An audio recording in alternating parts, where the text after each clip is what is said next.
Dear students, my dear future doctors, welcome to all of you at Med N2T. As usual मैंने आप लोगों से promise किया था, सॉरी थोड़ा वीडियो आने में लेट हो गई, एक्सट्रीमली सॉरी इसके लिए। तो मैंने पहले भी आप लोगों को कहा था कि मेरी जो वीडियो होगी that will be from zero to expert level. इसमें थोड़ा टाइम लगता है और हो सकता है कि वीडियो की फ्रीक्वेंसी थोड़ी कम हो, पर जो भी वीडियो बनाऊंगा दिल से बनाऊंगा और ये मानकर बनाऊंगा कि मैं खुद 8-9 का स्टूडेंट्स हूँ। 9 का एवरेज स्टूडेंट, 10 का एवरेज स्टूडेंट की क्या एबिलिटी होती है, उनमें क्या ड्रॉबैक्स होती हैं, ये मैं देखूंगा। So before going further on, आप लोगों से रिक्वेस्ट है कि प्लीज मेरे चैनल को सब्सक्राइब कीजिए और कमेंट कीजिए आपकी वीडियो कैसी लगी और वीडियोज में क्या इम्प्रूवमेंट की आवश्यकता है, आप ये भी हमें बताइए ताकि हमें पता चलता रहे कि मैंने जो वीडियो बनाई है आपके व्यू से कैसा है। अदरवाइज जब तक आप हमें बताएंगे नहीं, हमें पता नहीं चलेगा। बिकॉज टीचर कोई भी हो, थोड़ी सी उनके साथ समस्या होती है कि बच्चे की अंडरस्टैंडिंग पावर, जानते हुए भी कहीं कभी कभी बनाते हुए वो समझ लेते हैं कि चलो ये बच्चा जानता होगा। ठीक, ज़्यादा बातें नहीं। So let's start our today's program. So मेरा फर्स्ट वीडियो बायो का है, इससे पहले भी मैं आया था बट अच्छे। तो सबसे पहले हम लोग बात करेंगे न्यूट्रिशन की। ये क्लास 10th का भी है और 12th का भी है। मैं क्लास 10th का, मैंने पहले भी जैसा कि मैंने प्रॉमिस किया था, बेसिक लेवल क्लास 10th का लूंगा मैं और उसके बाद एडवांस लेवल चलेगा +2 यानी इंटर और नीट का सिलेबस दोनों। सो ये दोनों के लिए यूजुअल होगा। एक तो उनके लिए जो 10th क्लास में पढ़ रहे हैं वो भी आगे देख सकेंगे, और जो बच्चे इंटर में हैं वो सीधा फोटोसिंथेसिस की बात करते हैं तो फोटोसिंथेसिस हायर प्लांट चला जाता है, उनकी लेवल थोड़ा सा समझ गए आप लोग। चलिए मैं उस गैप को मेंटेन करने का प्रयास करूंगा। तो सबसे पहले बात करते हैं न्यूट्रिशन। न्यूट्रिशन क्या है? पोषण। न्यूट्रिशन, न्यूट्रिशन का अर्थ होता है इनटेक ऑफ न्यूट्रिएंट और substances essential for maintenance of body of an organism। Organism होता है, हर ऑर्गेनिज्म की बॉडी में कुछ वियर एंड टियर होता है, क्योंकि जितने भी ऑर्गेनिज्म होते हैं उनमें लाइफ प्रोसेस चलती है, काफी सारे लाइफ प्रोसेस चलती है। और लाइफ प्रोसेस में भी हम लोग जानते हैं कि इसमें क्या होता है, एनर्जी यूज होता है, एनर्जी कंज्यूम होता है। तो अब प्रश्न यह है कि ऑर्गेनिज्म को एनर्जी मिलेगा कहां से? तो ऑर्गेनिज्म को एनर्जी के लिए कुछ बेसिक सब्सटेंसेस, बेसिक रिक्वायरमेंट की आवश्यकता होती है। तो उस बेसिक रिक्वायरमेंट का इंटेक यानी शरीर के अंदर लेना ही कहलाता है न्यूट्रिशन। ठीक है, या कह सकते हैं intake of nutrients is called nutrition. अब न्यूट्रिएंट क्या है? न्यूट्रिएंट क्या है तो मैंने पहले भी कहा था, इसेंशियल सब्सटेंसेस और substances required to maintain body of an organism as well as substances required for their life processes. उनमें जितनी भी लाइफ प्रोसेस चल रही है, जितनी भी गतिविधियां चल रही हैं बॉडी के ऑर्गेनिज्म में, उन सबके लिए कुछ इसेंशियल सब्सटेंसेस की आवश्यकता होती है, और जिन सब्सटेंसेस की आवश्यकता होती है उन्हीं को हम लोग कहते हैं न्यूट्रिएंट्स। और न्यूट्रिएंट्स के लेने की विधि को हम लोग कहते हैं न्यूट्रिशन। अब प्रश्न ये है कि वो जो ऑर्गेनिज्म है उसका बॉडी का स्ट्रक्चर कैसा है ना, किस टाइप के सब्सटेंसेस को वो इंटेक कर सकता है। पहले तो इनको दो पार्ट में देख लेंगे, वो बॉडी यूनिसेलुलर है, मल्टीसेलुलर। अब अगर यूनिसेलुलर है या मल्टीसेलुलर है, प्लांट है, एनिमल है। यूनिसेलुलर और मल्टीसेलुलर की न्यूट्रिशंस की बात करेंगे, न्यूट्रिएंट्स की बात करेंगे तो इतना जान लीजिए कि जो यूनिसेलुलर होगा वो सिंपल सब्सटेंसेस ही ले सकता है, वो कॉम्प्लेक्स सब्सटेंस नहीं ले सकता। जबकि मल्टी सेलुलर ऑर्गेनिज्म है वो सिंपल सब्सटेंस भी ले सकता है और कॉम्प्लेक्स सब्सटेंस भी ले सकता है। अब अगर न्यूट्रिशन की बात करेंगे, न्यूट्रिएंट्स की बात करेंगे, तो जो प्लांट होगा वो सिंपल सब्सटेंस को कॉम्प्लेक्स सब्सटेंस में कन्वर्ट करेगा। बेसिक डिफरेंस समझिए, प्लांट और एनिमल के न्यूट्रिशन में क्या बेसिक डिफरेंस है। तो जो प्लांट होगा वो क्या करेगा, सिंपल सब्सटेंस को कॉम्प्लेक्स सब्सटेंस में कन्वर्ट करेगा, और जो एनिमल होगा वो कॉम्प्लेक्स सब्सटेंस को सिंपल सब्सटेंस में कन्वर्ट करेगा। दोनों रिवर्स चलेगा। जो प्लांट्स होंगे वो क्या करेंगे, सिंपल सब्सटेंस को कॉम्प्लेक्स सब्सटेंस में कन्वर्ट करेंगे, और जो एनिमल होंगे वो कॉम्प्लेक्स सब्सटेंस को सिंपल सब्सटेंस में कन्वर्ट करेंगे। अब ऐसा क्यों, to maintain the balance in atmosphere. एक बैलेंस चाहिए। लोअर क्लास में आप पढ़े हैं energy, law of conservation of energy. तो एक चीज जान लीजिए, basic law of nature is that everything got conserved in nature. Nature में हर चीज कंजर्व रहता है। अगर ऐसा ना हो तो, अगर बेसिक कंजर्वेशन नहीं हो, हर चीज कंजर्व ना रहे, then this nature will be disturbed, and in that case nature cannot survive। अब कंजर्वेशन नहीं है, सब्सटेंस बन रहा है तो क्या होगा, एक सब्सटेंस कंज्यूम हो रहा है, दूसरा सब्सटेंस फॉर्मेशन हो रहा है। सपोज कीजिए कि केवल प्लांट हो इस धरती पर, एनिमल ना हो, क्या होगा, हाँ, रिजल्ट होगा कि एटमॉस्फेयर में कार्बन डाइऑक्साइड खत्म हो जाएगा, एक्सटिंक्ट हो जाएगा, और ऑक्सीजन ही ऑक्सीजन रहेगा। First problem. सेकंड प्रॉब्लम, पूरा का पूरा एटमॉस्फेयर ग्लूकोज से भर जाएगा। ग्लूकोज, सुक्रोज और स्टार्ची सब्सटेंसेस से भरा रहेगा। हर जगह स्टार्च। कंडीशन 2 समझ लीजिए, केवल हेटेरोट्रॉप्स हो, प्लांट्स नहीं हो, तो क्या होगा, अरे यार भूखे मरेंगे वो, दोनों कंडीशन भूखे मरेगी। स्टार्च रहेगा, बेसिक सब्सटेंस नहीं होगा, प्लांट को कुछ मिलेगा नहीं। हाँ, हो सकता है प्लांट्स की एक नेचर है, उसमें सैप्रोफाइट डेवलप हो जाएंगे। तो अगर ऐसे देखा जाए तो ऑटोट्रॉप्स को विशेष परेशानी नहीं होगी, या मान लीजिए अगर नहीं है तो फिर ऑटोट्रॉप्स नहीं सर्वाइव करेगा, क्योंकि हर जगह स्टार्च भरा रहेगा। अब अगर एनिमल्स हो, खाने को नहीं मिलेगा, है ना, हेटेरोट्रॉप्स हो। That's why to maintain balance in nature it is quite essential that an ecosystem consists of both autotrophs, heterotrophs, saprophytes, parasites, etc. अब बात करेंगे सबसे पहले 2 टाइप्स ऑफ न्यूट्रिएंट्स यानी ऑटोट्रॉफ्स की। एक बार फिर से लिख लीजिए, आप लोग नोट कीजिए। पहले मैंने बात किया था न्यूट्रिशन क्या है। न्यूट्रिशन की अगर डेफिनेशन की बात करते हैं, न्यूट्रिशन इसकी डेफिनेशन है the mode of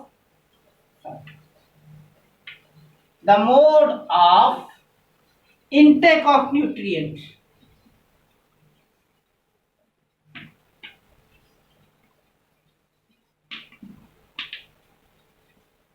by an organism।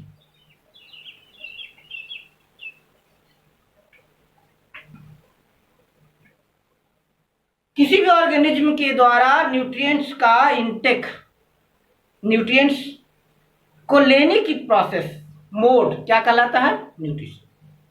और न्यूट्रिएंट्स क्या है, यहां बढ़ा है ना, न्यूट्रिएंट क्या है, nutrients substances essential for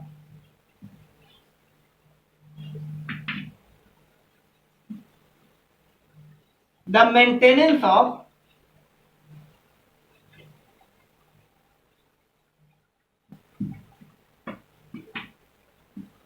the body of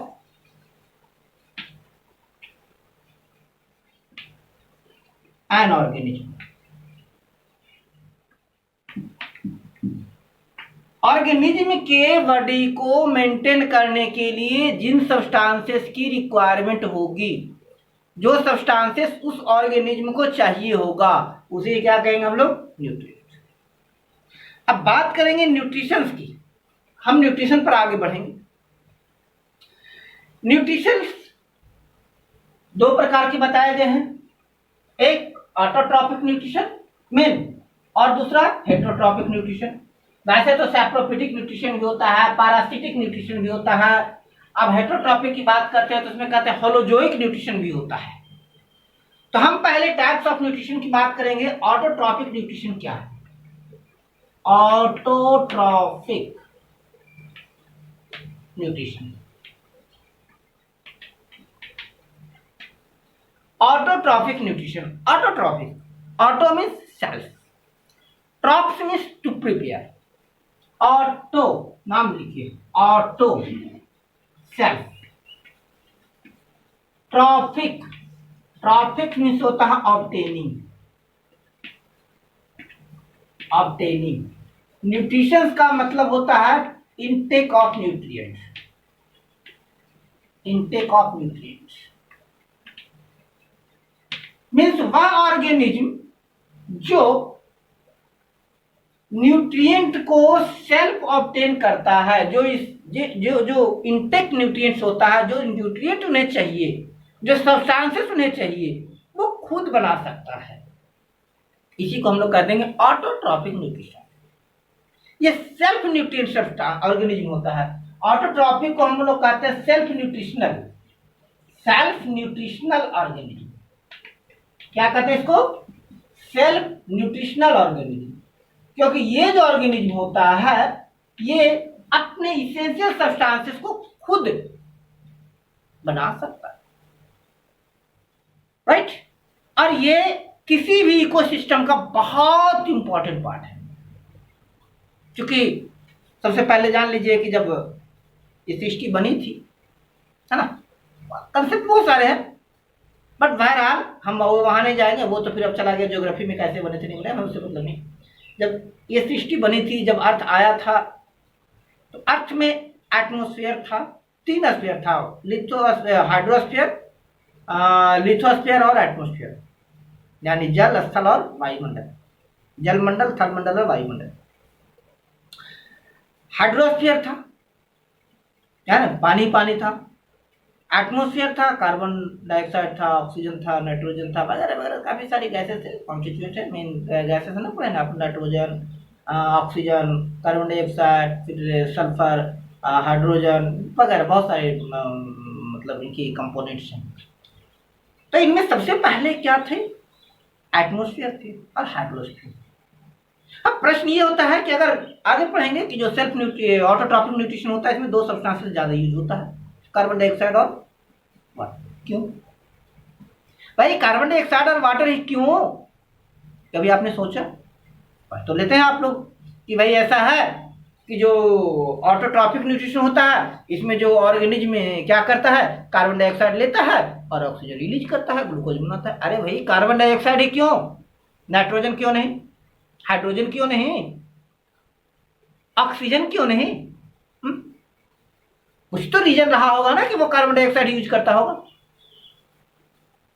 एक चीज तो क्लियर है कि सबसे पहले इस धरती पर जो आए थे वो प्लांट आए थे, और वो माइक्रो ऑर्गेनिज्म आए थे, बहुत छोटे छोटे प्लांट्स आए थे।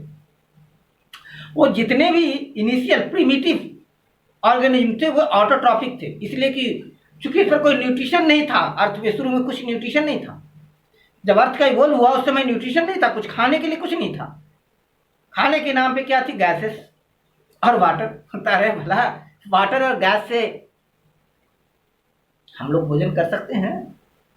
नहीं, पानी पीकर तो नहीं जिंदा रह सकते, हमें और भी सब्सटेंसेस चाहिए था, सांस लेकर तो नहीं रह सकते। तो इसीलिए सबसे पहले वही ऑर्गेनिज्म आए जो कार्बन डाइऑक्साइड और वाटर की मदद से बना सकते हैं भोजन। अब प्रश्न है कि कार्बन डाइऑक्साइड ही क्यों? हाँ, तो इसका रीजन यही था कि जो सेल की बात स्ट्रक्चर पे जाएंगे तो सबसे मेजर कंपोनेंट कार्बन डाइऑक्साइड है। न्यूट्रिशन क्या है? एक रिसाइक्लिंग प्रोसेस है। भोजन लेते हैं तो जो चीज चाहिए, कार्बन डाइऑक्साइड, कार्बन चाहिए, चलिए भाई न्यूट्रिशन हुआ, कार्बन लिया, हाइड्रोजन ऑक्सीजन उन्हें मिला, दैट्स वाई सबसे पहले कार्बन, चूंकि ऑर्गेनिज्म के सर्वाइवल के लिए, ऑर्गेनिज्म को जिंदा रहने के लिए कार्बन एक एसेंशियल कंपोनेंट था। दैट्स वाई नाइट्रोजन उतना एसेंशियल नहीं। नाइट्रोजन की क्या रोल है? नाइट्रोजन की रोल है लाइफ प्रोसेस को पूरा करना, लेकिन वो जिंदा रहेगा कार्बन पर। तो पहले होगी ऑटोट्रॉपिक न्यूट्रिशन। ऑटोट्रॉपिक न्यूट्रिशन कहेंगे mode of nutrition in which, mode of nutrition in which organism obtain their nutrient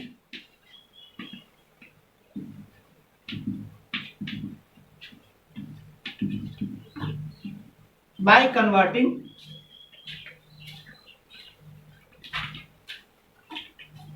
simple inorganic substances, simple inorganic substances to complex organic substance. एक चीज बिल्कुल ये ध्यान रखिएगा,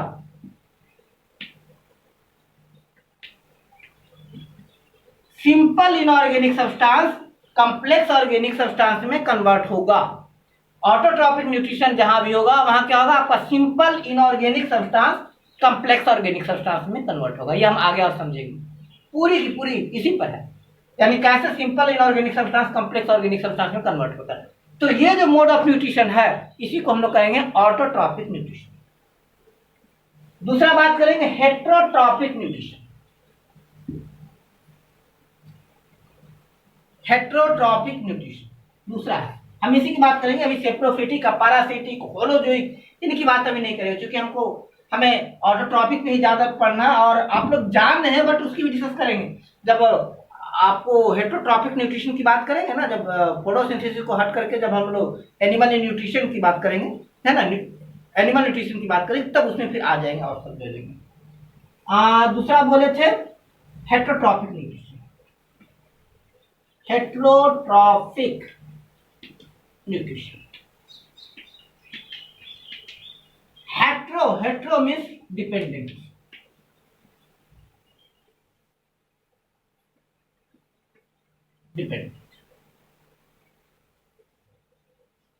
tropic nutrients, mode of nutrition in which organism depend on other organism for their nutritional requirement। जो nutritional requirement उन्हें चाहिए उसके लिए वो ऑर्गेनिज्म किसी और पर डिपेंड करेगा, that will be called heterotrophic nutrition. Simple. अब इसकी डिस्कशन अभी ज्यादा नहीं करेंगे। हेट्रोट्रॉपिक न्यूट्रिशन क्या हो गया? Mode of nutrition, mode of nutrition in which an organism depend on other for their nutritional requirement। एक और डेफिनेशन हम लोग करेंगे, their nutritional requirement। एक तो ये डेफिनेशन हो गया जो आप लोग बेसिकली सुनते हैं, जानते हैं, बताएंगे कि वह न्यूट्रिशन का वह मोड है जिसमें ऑर्गेनिज्म क्या करेगा, वो दूसरे पर डिपेंड करेगा। ऑटोट्रॉपिक होगा, उससे अपना न्यूट्रिशन लेगा, इसको क्या कहेंगे? हेट्रोट्रॉपिक। हेट्रो मींस अदर और डिपेंडेंट, डिपेंडेंट न्यूट्रिशन प्रोसेस है। ये वह प्रोसेस है जिसमें ऑर्गेनिज्म अपना न्यूट्रिएंट के लिए दूसरे पर डिपेंड होता है, that is called heterotrophic nutrition. But इसको एक चीज और समझिए, एक तरह से और हम इसको डिफाइन कर सकते हैं। हेट्रोट्रॉपिक न्यूट्रिशन, जब आप हमारे चैनल पर हैं, means you are special, extraordinary, you will be unbeatable, you will have unmatched quality. Okay, so dependent heterotrophic nutrition, इसको कह सकते हैं mode of nutrition, mode of nutrition in which organism convert complex organic substance to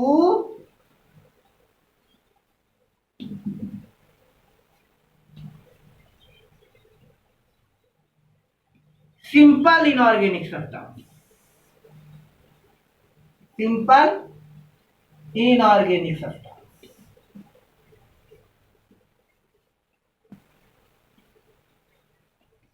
ये होता है heterotrophic. Heterotrophic में क्या होता है? Complex organic substance, complex organic substance simple organic inorganic substance में कन्वर्ट होता है। अब कहिएगा कि सर आपने ये डेफिनेशन कहाँ से लाया? अरे भाई यही डेफिनेशन तो चलता रह रहा है। ठीक है, होता क्या है हेटरोट्रॉपिक में, क्या होता है ऑटोट्रॉपिक में क्या होता है? दोनों एक चीज जान, दोनों एक दूसरे का कन्वर्स है। ऑटोट्रॉपिक में क्या होता है? ऑर्गेनिज्म कार्बन डाइऑक्साइड लेता है और वाटर, उसको किस में कन्वर्ट करता है? ग्लूकोज और ऑक्सीजन। ये अलग बात है कि ग्लूकोज सुक्रोज में कन्वर्ट होता है। ये जान लीजिएगा कि प्लांट में ऑटोट्रॉपिक न्यूट्रिशन में ग्लूकोज फॉर्म होता है, सुक्रोज के रूप में ट्रांसपोर्ट होता है और स्टार्च के रूप में वो स्टोर होता है। जहाँ भी जमा होता है वो स्टार्च के रूप में होता है, ट्रांसपोर्टेशन होता है वो सुक्रोज के रूप में होता है, बनता स्टार्च सॉरी ग्लूकोज। ठीक है, तो उसमें क्या होता है ऑटोट्रॉपिक में? कार्बन डाइऑक्साइड और वाटर, ये कन्वर्ट हो जाता है किसमें? ग्लूकोज और ऑक्सीजन में। अब हेटरोट्रॉप क्या करता है इस न्यूट्रिशन, इस प्रोसेस में क्या होता है? इसको रेस्पिरेशन भी कह सकते हैं आप लोग। इसमें क्या होता है? कॉम्प्लेक्स ऑर्गेनिक सब्सटेंस में ग्लूकोज लेता है, उसका ऑक्सीडेशन होता है, उसका ऑक्सीडेशन होता है और वो किसमें कन्वर्ट हो जाता है? Carbon dioxide plus water. इस तरह से हम कह सकते हैं कि heterotrophic nutrition is oxidation process और ऑक्सीडेशन रिएक्शन। ये ऑक्सीडेशन रिएक्शन होता है, जबकि ऑटोट्रॉपिक न्यूट्रिशन रिडक्शन रिएक्शन होता है।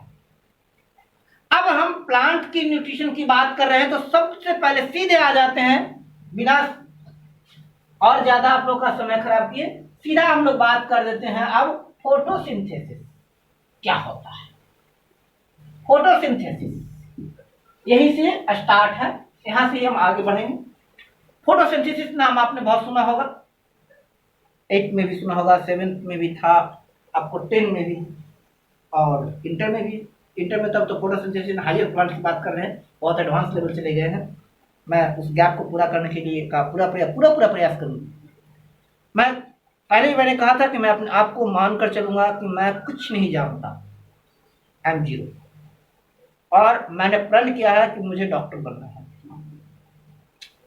अब 2 साल मैं कठिन परिश्रम करूंगा, मैं सब कुछ करने के लिए तैयार हूं।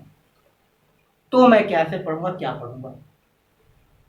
काफी सारे रेफरेंसेस यूज मैं कर रहा हूं आप लोगों के लिए, काफी सारे बुक्स की स्टडी हो रही है, बहुत सारे मटेरियल्स हैं, कुछ यूट्यूब से मटेरियल मैं ले रहा हूं, कुछ मटेरियल्स मैं आपको गूगल करके ले रहा हूं, और कुछ अपने एक्सपीरियंस 15 साल का जो टीचिंग मेरा एक्सपीरियंस रहा है उस एक्सपीरियंस का कमाल है। कुछ 15 से 20 साल से मैं टीचिंग कर रहा हूँ, तो अब मैं प्रयास ये कर रहा हूँ क्योंकि मैंने काफ़ी सारे वीडियोज कंटेंट देखा था, मैंने अपने इंट्रोडक्टरी वीडियो में भी डाला हूँ कि मैंने देखा कि हाईली क्वालिफाइड टीचर्स तो हैं, लेकिन समझते एक कमी आ रही है कि वो बेसिक लेवल को नहीं कन्वर्ट करें। उसे 2 पार्ट में बांट दिए, 10 लेवल और इंटर लेवल। 10 लेवल में बहुत कम लोग आए हुए हैं, इंटर लेवल में जो आ रहे हैं सीधा मेडिकल लेवल का चले जाते हैं, लेवल इतना हाई कर देते हैं कि कई बार बच्चों को समझ में नहीं आता, और मैं इसी गैप को फुलफिल करना चाह रहा हूँ। चलिए आगे बात करते हैं फोटोसिंथेसिस क्या है।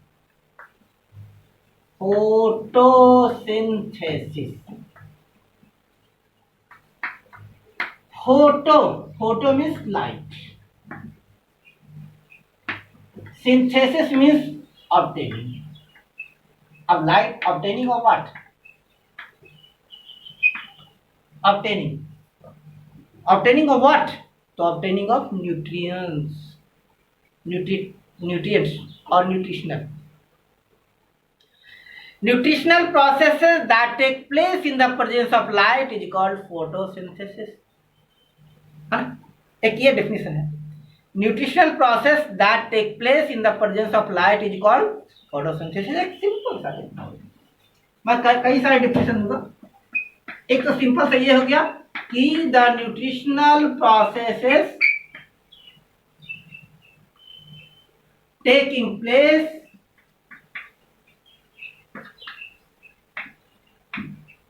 in the presence of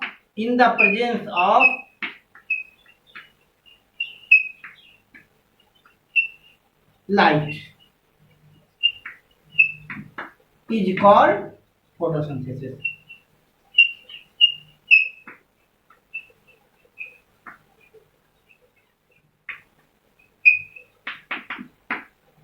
वह न्यूट्रिशनल प्रोसेस, और न्यूट्रिशनल प्रोसेस का मतलब क्या हो गया?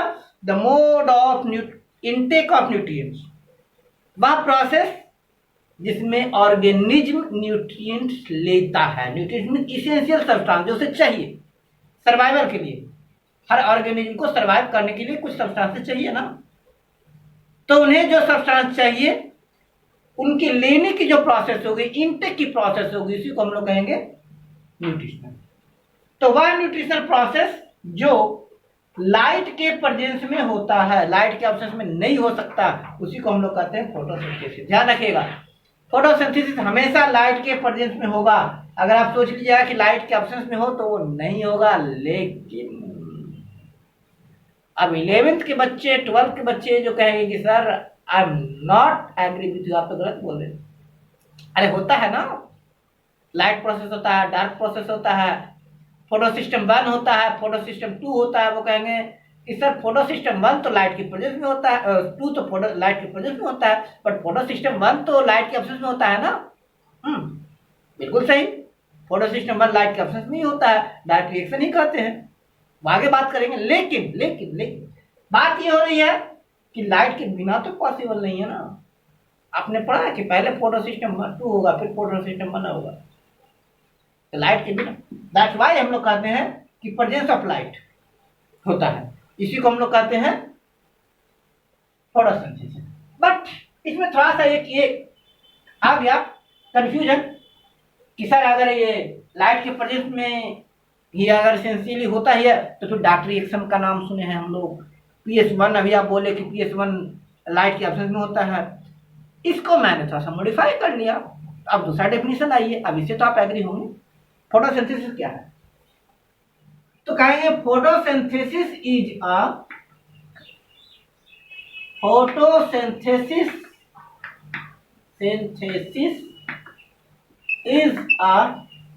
biochemical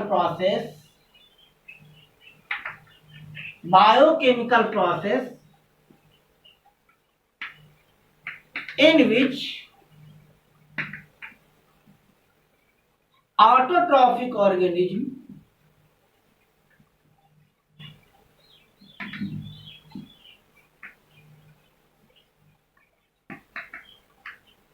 obtain their nutrients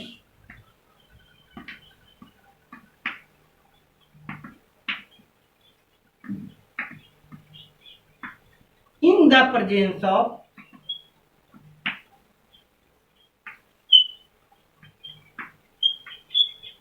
chlorophyll and sunlight by converting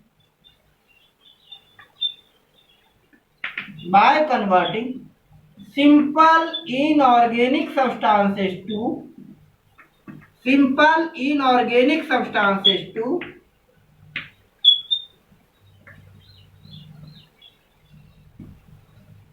complex organic substances।